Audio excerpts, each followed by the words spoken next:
Sindaco Gianni Papasso replica le dichiarazioni di Rossi Bindi. La commissione parlamentare antimafia non si è occupata del caso Cassano, la Presidente non è informata.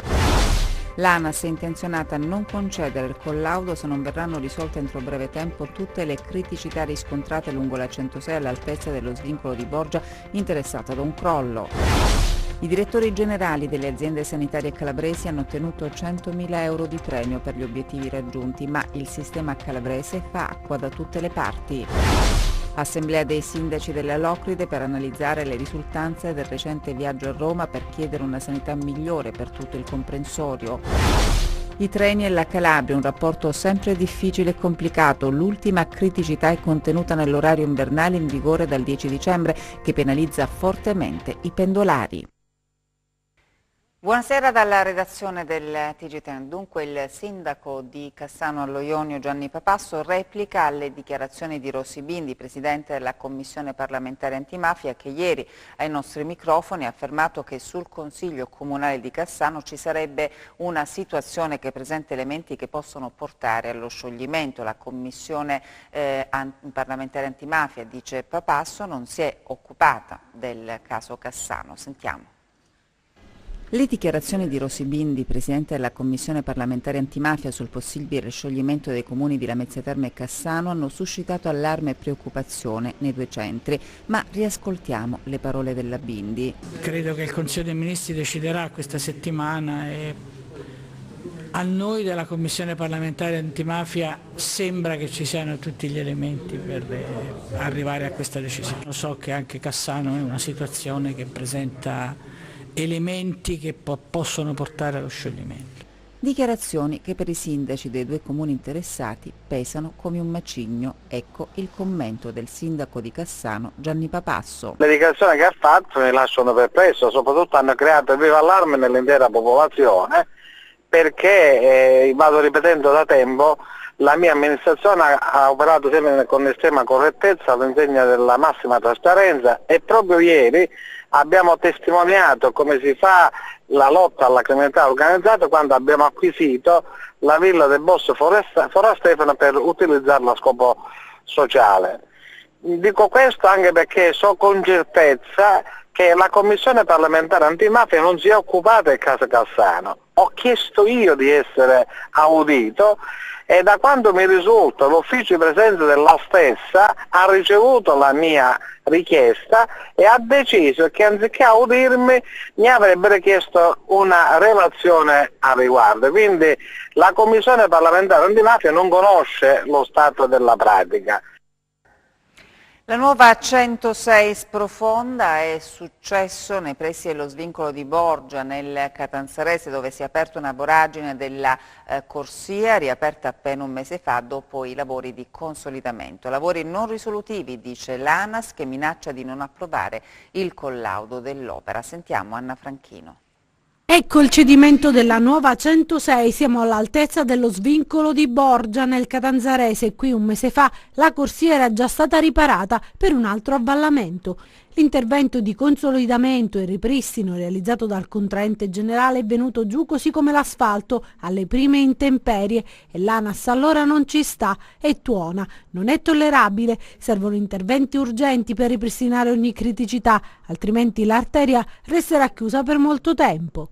Questo è un episodio intollerabile, molto grave, innanzitutto perché si sta creando l'ennesimo disagio ai nostri clienti sulla rete, ma anche perché naturalmente ANAS sta subendo un danno d'immagine enorme. Ci sono dei problemi tecnici che a mio avviso dovevano essere individuati naturalmente per tempo e quindi adesso il general contractor dovrà riparare il cedimento.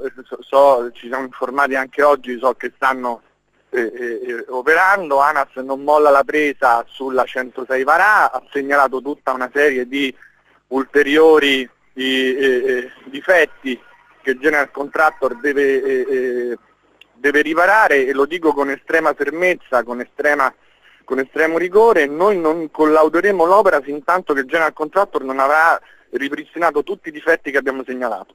I tecnici dell'azienda nazionale autonoma che si occupa delle strade hanno effettuato numerosi sopralluoghi per testare le condizioni della 106. Quello avvenuto sabato sera nei pressi di Borgia non è un episodio isolato, basti ricordare che lo scorso 24 giugno è crollato un muro di contenimento della rampa dello svincolo di Germaneto.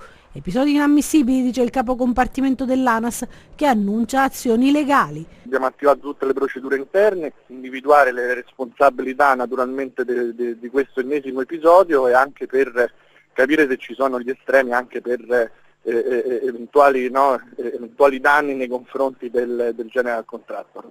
E quindi ci aspettiamo che con estrema serietà il general contractor vada sul posto a sistemare in tempi stretti, in tempi rapidi, quello che noi abbiamo segnalato per dare un servizio efficiente ai nostri clienti. Noi sulla 106 stiamo monitorando e mappando tutte le eventuali criticità che sono dovute anche sicuramente da un territorio che è particolarmente fragile. Abbiamo messo in pista interventi di manutenzione straordinaria per il prossimo anno per complessivi 27 milioni di euro. Questi interventi naturalmente servono per andare a implementare i servizi che si danno ai nostri clienti in termini di pavimentazione, di barriere, di segnaletica, per creare naturalmente delle condizioni sempre più efficienti e sicure. Assemblea dei sindaci della Locride per analizzare le risultanze del recente viaggio a Roma per chiedere una sanità migliore per tutto il comprensorio. C'è tensione tra alcuni sindaci della Locride dopo la trasferta romana finalizzata a chiedere provvedimenti sulla sanità del comprensorio. Tensione che esplode nella riunione dell'assemblea convocata ieri sera, quando all'inizio dei lavori il sindaco Rocco Luglio e i presidenti del comitato e della stessa assemblea Rocca e Candia si confrontano molto animatamente. Motivo del contendere i post su Facebook di Luglio contenenti una sostanziale bocciatura del sit-in della settimana scorsa davanti Palazzo Chigi. Poi tutto si ricompone, la discussione si incentra sull'emergenza che preoccupa molto i primi cittadini. Sulla sanità e il senso dei ragionamenti non si può delegare né derogare, bisogna agire contro la politica utilitaristica, sebbene la battaglia vada fatta dal basso programmando proposte concrete. Non minacciare dimissioni in massa, ad esempio, non serve, ma magari consegnare le liste nel momento degli appuntamenti elettorali importanti. Ma questa è un'estrema ratio. Il confronto deve essere caratterizzato da una operatività che tenga conto dell'imprescindibile collaborazione con governo regionale e con governo nazionale. Al termine dei lavori nessun documento è stato approvato, non era peraltro previsto, è stata solo ribadita la necessità di rimanere uniti. Intanto l'ospedale di Gioia Tauro sarà potenziato, queste almeno le rassicurazioni da parte dell'ASP Reggina. In uno scenario alquanto negativo della sanità reggina, in particolar modo di quella della piana di Gioia Tauro, dove la mancanza di personale medico e infermieristico, di carenze di strutture e quelle esistenti molte volte sono fatiscenti, fa piacere sentire qualche positività proveniente dall'azienda sanitaria reggina, in questo caso dal direttore amministrativo Elisabetta Tripodi, che nel corso di un convegno organizzato a Rosarno dall'assessorata alle politiche sociali a supporto del locale comitato della Croce Rossa Italiana ha rassicurato su alcuni punti. Un filo di fiducia intanto Malessere, l'ex sindaco di Rosarno, appunto la Tripodi, ora dirigente ASP, lancia un chiaro messaggio di speranza, rassicurando i presenti che da parte dell'ASP Reggina non vi è la volontà di chiudere la chirurgia a Gioia Tauro, anzi ci si sta attivando in modo che possa aprire in tempi brevi. La Tripodi ha dato inoltre assicurazioni che l'intero nosocomio gioiese verrà rafforzato sul piano strumentale ed umano con l'assunzione di nuovi medici. Anche per l'ufficio vaccini di Rosarno, l'ex sindaco rosarnese ha dato per imminente l'apertura di un punto vaccinale per 2 giorni a settimana nei locali di piazza Paolo Orsi. In chiusura il consigliere regionale Giovanni Arruzzolo ha evidenziato lo scontro in atto tra la politica e il commissario Scura, che si riverbera a danno dell'intera utenza nella piana e nella provincia di Reggio Calabria. E adesso la nostra rubrica Diario di bordo.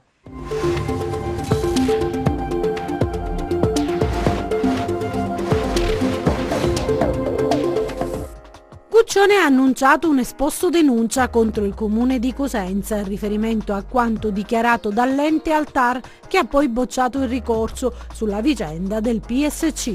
Sempre secondo il consigliere regionale del Partito Democratico, il comune con una delibera avrebbe spostato milioni di metri cubi di cemento. La vicenda quindi si arricchisce di un altro passaggio, da Cosenza alla sanità, argomento sempre molto caldo. Mentre a Roma si decide il futuro del commissariamento e domani in Consiglio regionale si parlerà di emigrazione sanitaria che ha toccato 300 milioni, secondo uno studio dell'Università Bocconi di Milano, i manager si sono visti aumentare i loro emolumenti in ben il 20% in più, cose che accadono in una terra dove i servizi sanitari sono sempre più scadenti. Ancora dalla regione, dopo la reimmissione in libertà di Nazareno Salerno, l'ex assessore potrebbe riavere il posto in Consiglio regionale, se così dovesse essere. A fargli posto Mario Magno. Viaggiare in treno in Calabria è una vera e propria avventura, tanti disagi segnalati alla nostra redazione, soprattutto dagli studenti universitari. Dal 10 dicembre in vigore l'orario invernale e l'aumento dei biglietti. Se viaggiate in treno capirete perché la Calabria è sconosciuta agli stessi calabresi, collegamenti scollegati e non è un gioco di parole e tempi di percorrenza che rivelano la vetustà dei binari. Le lamentele alla nostra redazione segnalate dai pendolari, soprattutto studenti universitari, che non hanno alternative nell'era di internet veloce, si ritrovano proiettati all'indietro nel tempo romantico e lento delle carrozze che non sono poi tanto cambiate rispetto a quelle frequentate dai loro genitori. Cambiano le generazioni, non i mezzi. Le maggiori segnalazioni riguardano i collegamenti tra Paola e Cosenza, coincidenze che non sono mai tali. Ci sono poi i disagi di chi percorre la linea ionica, quella per cui è previsto l'ammodernamento e che risale ai tempi di Cavour. Insomma, bisogna armarsi di tanta pazienza. L'unica luce tra tante ombre è rappresentata dalle frecce argento per Roma, che hanno aumentato le corse facendo tirare un sospiro di sollievo ai tanti pendolari che vivono a metà tra la nostra regione e la capitale. Entro il 10 dicembre il nuovo orario, e c'è una notizia che non farà gioire i passeggeri, ed è quella che dal 1 dicembre aumenterà il costo dei biglietti. Ad affermarlo è l'USB, la misura inserita in una delibera della giunta regionale. A malumori si aggiungono malumori. A Vibo invece la presentazione del rapporto sui migranti. La popolazione straniera residente in Calabria è di 96.889 unità, di cui il 51,4% donne, con un'incidenza sulla popolazione totale pari al 4,9%. Cosenza e Reggio Calabria sono le due province che insieme ospitano il 64% del totale degli stranieri residenti in regione. Le collettività immigrate più numerose sono la romena, la marocchina, l'ucraina, la bulgara e l'indiana, che nel loro complesso totalizzano il 66,3% dei cittadini stranieri residenti in Calabria. Sono i dati contenuti nel dossier migrante se presentato ufficialmente a Vibo Valentia, che la Caritas elabora ogni anno, offrendo un quadro chiaro dei flussi migratori che giungono nel nostro paese, analizzati regione per regione. Riferimenti statistici particolarmente importanti, considerato che la Calabria con la Sicilia rappresenta l'avamposto degli sbarchi provenienti dal Nord Africa e dunque vive in prima persona la necessità di una integrazione che ha le sue complessità e per la quale lavora in maniera costante anche la Chiesa. Per noi soprattutto in questi ultimissimi anni ha stato una valenza molto più sostenuta, ha tenuto conto di questi poveracci che arrivano sulle nostre spiagge. In Italia 5 milioni su una popolazione di 60 milioni comincia a essere, ma non dico pesante, ma quantomeno ci deve fare riflettere e trovare la maniera giusta per una integrazione, o più che integrazione dovremmo arrivare a una inclusione, come dice Papa Francesco. La cronaca adesso ammonta a circa 6 milioni di euro il patrimonio confiscato dalla Polizia di Stato ad esponenti della cosca CREA operante nella piana di Gioia Tauro. Colpo al patrimonio della Cosca Crea di Rizziconi. La squadra mobile di Reggio Calabria ha confiscato beni su provvedimento del Tribunale della Città dello Stretto per un valore complessivo di 6 milioni di euro. La confisca segue all'inchiesta denominata Feudo, scattata nel giugno 2016, che portò all'arresto di 16 persone. Molti dei provvedimenti restrittivi avevano riguardato esponenti storici del pericoloso clan, a partire dal leader Teodoro Crea, ma anche altri soggetti considerati organici al clan furono arrestati. Le indagini avevano confermato il potere esercitato dalla famiglia Crea sul territorio rizziconese, con un quasi totale condizionamento della vita pubblica, ma anche la scoperta di una serie di reati che avevano consentito un'ulteriore crescita in termini monetari. Per esempio, Giuseppe Crea, da latitante, era riuscito ad ottenere indebite erogazioni dall'Agea per 180.000 euro complessivi. Il provvedimento di confisca ha riguardato edifici di pregio, appartamenti, fabbricati, terreni, un'impresa agricola e titoli Agea. Adesso i nostri 100 secondi di cronaca.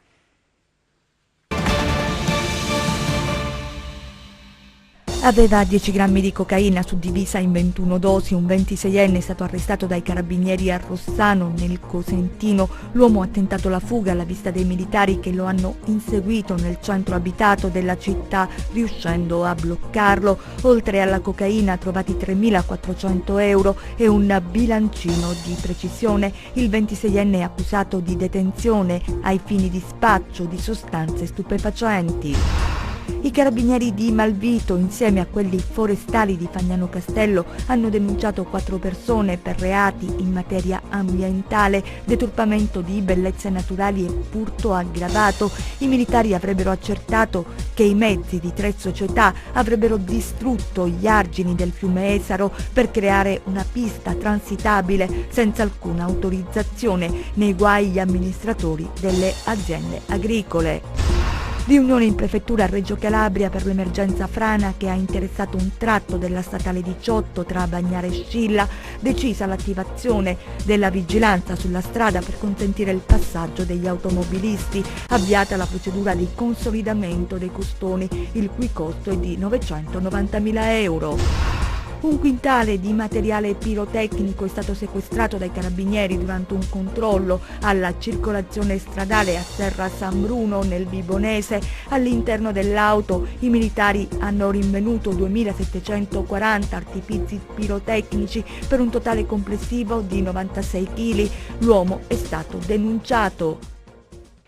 Ancora la cronaca, notte di tensione a Gallico, a nord di Reggio Calabria, dove sono stati compiuti 2 gravissimi atti intimidatori. Il primo episodio ha riguardato la sede di un supermercato. Ignoti hanno esploso diversi colpi di arma da fuoco contro le saracinesche. Altro episodio invece ai danni del presidente della Camera di Commercio Regina, Ninni Tramontana, la cui azienda agricola con sede sempre a Gallico è stata semidistrutta da un incendio di chiara natura dolosa.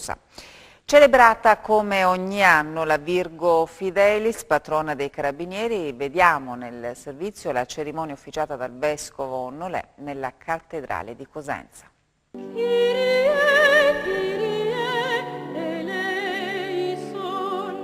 L'Arma dei Carabinieri ha celebrato la sua patrona, la Beata Vergine Maria Virgo Fidelis, il 76° anniversario della battaglia di Culcaber e la giornata dell'orfano. A Cosenza la messa è stata officiata nel Duomo dal Vescovo di Cosenza Pisignano Francesco Nolè. Alla cerimonia è intervenuto il comandante provinciale dei Carabinieri di Cosenza Piero Sutera, ricordato l'eroico fatto d'armi concluso il 21 novembre 1941 durante la Seconda Guerra Mondiale nella località africana di Culcaber, dove un intero battaglione di carabinieri, dimostrando profondo amor di patria e granitica fedeltà al giuramento prestato, si immolò per impedire l'avanzata nemica, sottolineata l'importanza della consapevolezza dell'essere carabiniere, quale soldato della legge e delle istituzioni, custode del bene comune, di ciò che il ruolo richiede, impegno quotidiano, affidabilità costante e responsabilità personale. Per l'eccezionale atto di generosità e sacrificio compiuto dai carabinieri nella battaglia di Culcaber, la bandiera dell'Arma nel 1949 fu insignita della medaglia d'oro al valor militare e l'11 novembre dello stesso anno il pontefice Pio XII decise di proclamare proclamare la Beata Vergine Maria, Virgo Fidelis, patrona dell'Arma, fissandone proprio il 21 novembre la data della ricorrenza. Le cerimonie celebrate in tutta Italia hanno visto la partecipazione di numerose autorità civili e militari e si sono concluse con la celebrazione della giornata dell'orfano, in occasione della quale sono stati consegnati riconoscimenti a 11 giovani orfani particolarmente distinti segni di studi assistiti dall'Opera Nazionale di Assistenza per gli Orfani Militari dell'Arma dei Carabinieri, ente morale che dal 1948, grazie al contributo volontario di tutti i carabinieri, sostiene nella crescita e nell'istruzione gli orfani dei militari dell'Arma mediante l'elargizione di adeguati sussidi.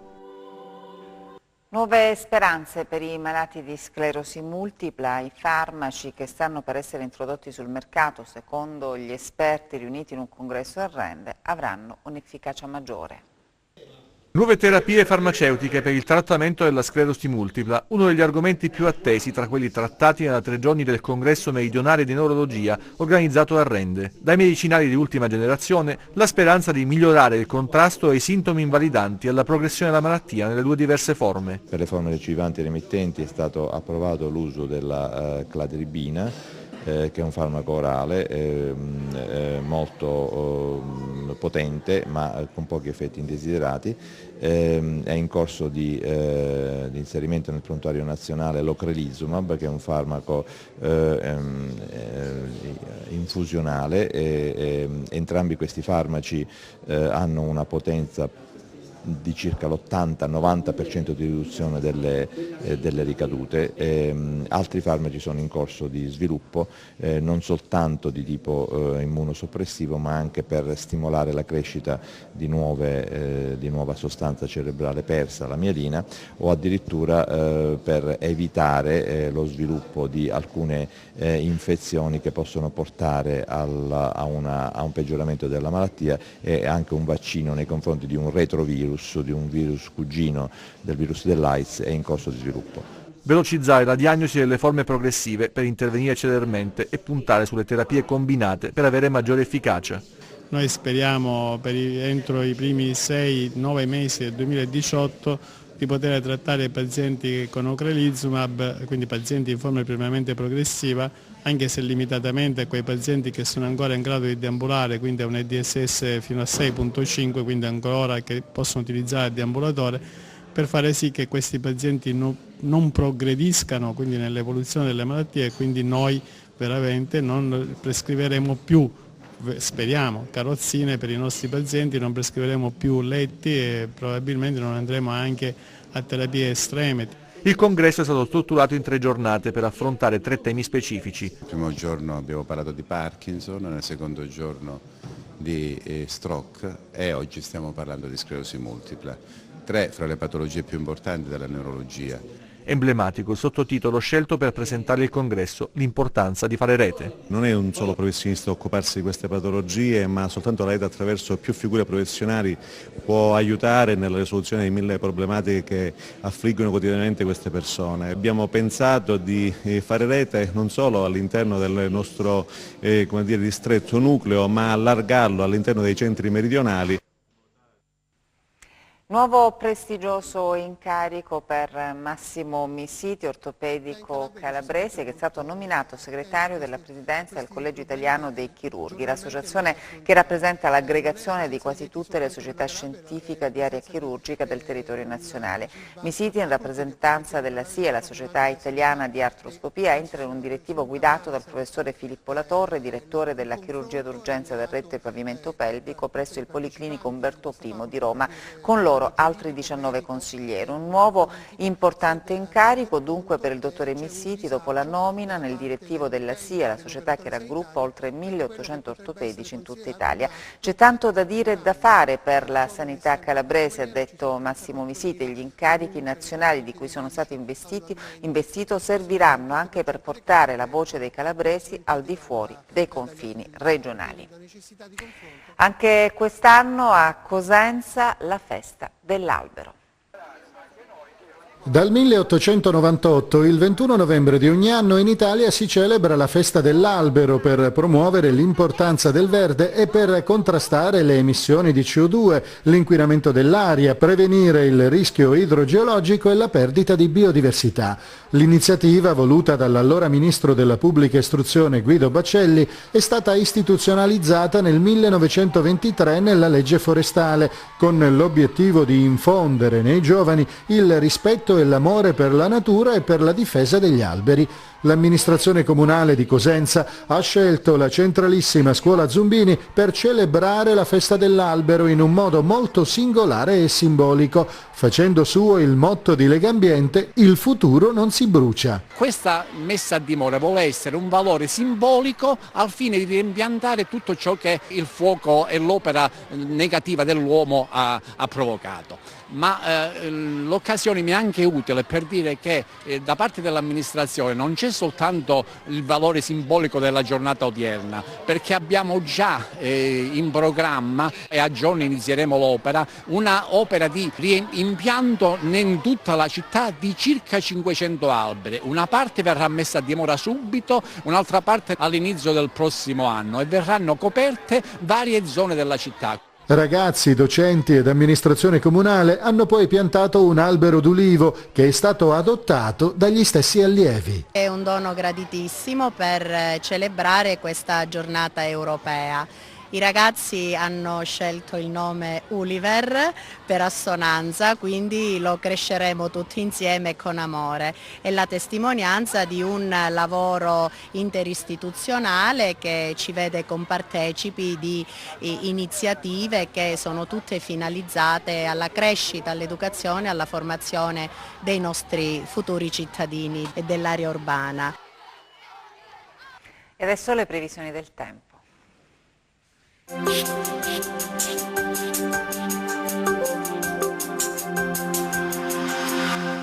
Ben ritrovati da meteincalabria.it.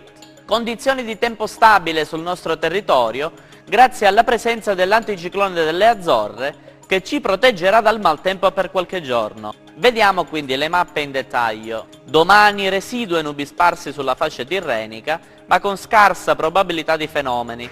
Sereno o poco nuvoloso altrove. Temperature in lieve aumento. Vediamo ora invece lo stato di mari e venti. Domani mari calmi o poco mossi, con venti deboli. Per ulteriori dettagli consultate il sito www.meteoincalabria.it. Per il meteo è tutto, grazie per la cortese attenzione. Appuntamento a domani. Grazie per aver seguito il nostro TG, buona serata.